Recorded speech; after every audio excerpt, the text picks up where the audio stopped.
സൈനിക ഉദ്യോഗസ്ഥനെന്ന വ്യാജേന സോഷ്യൽ മീഡിയയിലൂടെ വിവാഹിതരായ സ്ത്രീകളെ കബളിപ്പിച്ച് പണം തട്ടിയുന്ന ആൾ പിടിയിൽ. കൊല്ലം അഞ്ചൽ സ്വദേശിയാണ് പിടിയിലായത്. തിരുവനന്തപുരം പോത്തൻകോട് സ്വദേശി നൌഫൽ എന്ന് വിളിക്കുന്ന മിഥുൻ ഷായാണ് അറസ്റ്റിലായത്. നിരവധി സ്ത്രീകളിൽ നിന്ന് ഇയാൾ പണവും സ്വർണവും തട്ടിയെടുത്തിട്ടുണ്ടെന്ന് പോലീസ് അന്വേഷണത്തിൽ വ്യക്തമായിട്ടുണ്ട്.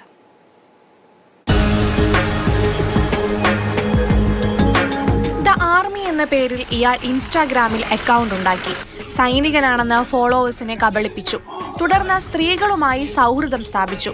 അവരെ കബളിപ്പിച്ച് സ്വർണവും പണവും തട്ടുന്നതായിരുന്നു ഇയാളുടെ രീതി. ഭർത്താക്കന്മാർ വിദേശത്ത് ജോലി ചെയ്യുന്ന സ്ത്രീകളെയാണ് ഇയാൾ വലയിലാക്കിയിരുന്നത്. 6 മാസങ്ങൾക്ക് മുൻപ് അഞ്ചൽ സ്വദേശിനിയായ പ്രവാസിയുടെ ഭാര്യയുമായി ഇയാൾ സോഷ്യൽ മീഡിയയിലൂടെ ചങ്ങാത്തത്തിലായി. സൈനിക ഉദ്യോഗസ്ഥനാണെന്ന് തെറ്റിദ്ധരിപ്പിച്ച് അവരിൽ വിശ്വാസം നേടിയെടുത്തു.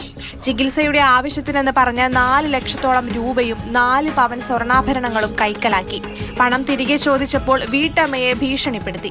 വീട്ടമ്മയുടെ ചിത്രങ്ങൾ മോർഫ് ചെയ്ത് സോഷ്യൽ മീഡിയയിലൂടെ പ്രചരിപ്പിക്കുമെന്ന് പറഞ്ഞായിരുന്നു ഭീഷണി. ഭർത്താക്കന്മാർ ഗൾഫിലുള്ളവരോ അല്ലാത്തവരെയൊക്കെ ഇൻസ്റ്റഗ്രാം വഴി പരിചയപ്പെട്ട് അവരുടെ കയ്യിൽ നിന്ന് പൈസ അല്ലെങ്കിൽ ATM കാർഡ്, സ്വർണം ഇങ്ങനെയുള്ള സാധനങ്ങൾ തട്ടിയെടുക്കുക.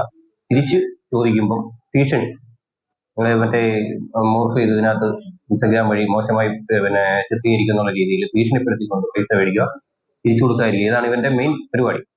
ബാക്കി എന്തെങ്കിലും ഉണ്ടെന്നുണ്ടെങ്കിൽ നമ്മളിപ്പം ഇനിയിപ്പം കസ്റ്റഡി മേടിച്ച് അന്വേഷണത്തിൽ ഇവന്റെ ഫോട്ടോ ഇട്ടപ്പോൾ തന്നെ ഒരുപാട് പേര് ഇതുപോലെ ചീറ്റ് ചെയ്തതായിട്ട് നമ്മൾ വിളിച്ച് പറഞ്ഞിട്ടുണ്ട്. ഇനിയിപ്പം കേസുകൾ കൂടുതൽ വരും. പണം നഷ്ടപ്പെട്ടതോടെ വീട്ടമ്മ പോലീസിനെ സമീപിച്ചു. അഞ്ചൽ പോലീസ് നടത്തിയ അന്വേഷണത്തിൽ പോത്തൻകോട് നിന്നാണ് പ്രതിയെ പിടികൂടിയത്. നിരവധി സ്ത്രീകളെ സമാനമായ രീതിയിൽ മിഥുൻ ഷാ കബളിപ്പിച്ചിട്ടുണ്ടെന്ന് ചോദ്യം ചെയ്യലിൽ വ്യക്തമായി. പണം നഷ്ടപ്പെട്ട മിക്ക സ്ത്രീകളും മാനഹാനി ഭയന്ന് പരാതിപ്പെടാൻ തയ്യാറാകാറില്ല.